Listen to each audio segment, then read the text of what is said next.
CNN. The Batman presents a muscular vision of the Dark Knight that hardcore fans have long desired, a dark and serious epic that's somewhat offset by two disclaimers. At nearly 3 hours, the movie hangs around too long, really feeling it down the stretch, and despite its origins, this detective-driven take owes more to movies like Seven and LA Confidential than other superhero fare. First, the very good news. Robert Pattinson is terrific as a young, brooding Batman, Bruce Wayne, narrating his story in a hard-bitten style that recalls the hushed tones of Dirty Harry and the film noir detectives played by Humphrey Bogart. Batman again operates in a corrupt, muddy-toned Gotham whose ornate trappings are part New York, part Blade Runner, and when pressed into action, his fights are bruising, not balletic.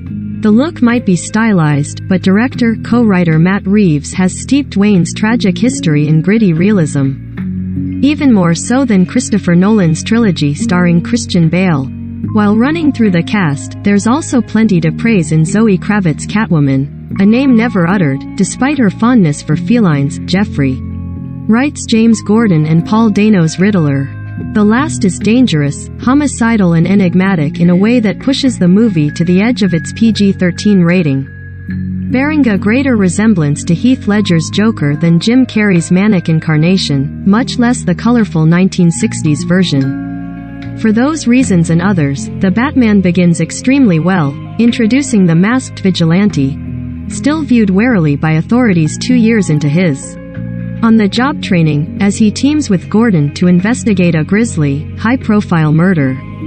Lurking in shadows, the Riddler engages them in a game of cat and mouse, sprinkling clues and taunting Batman, who has sought to strike fear into criminals' hearts, rumbling when one asks who he is, "I am vengeance." The mystery carries through a dense mythology that incorporates not only the tainted foundation upon which Gotham rests, but Batman's origins, although for once, happily, they dispense with reenacting the murders that orphaned him. Those details emerge in part via Wayne's interplay with the loyal Alfred, Andy Serkis, while Catwoman, Selina harbors separate but equally grim motives.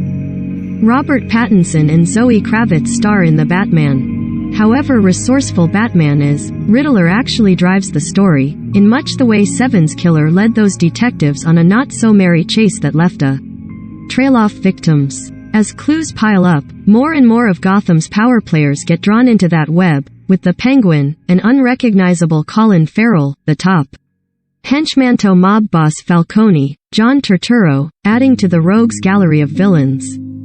The script by Reeves and Peter Craig in some respects echoes Batman, Year One, portraying the character at a more nascent phase, if not a completely greenone. The look reflects the art of Neil Adams and Marshall Rogers, whose work in the 70s helped redefine Batman and cast off the remnants of Biff, Wham, Pow, lightness and camp.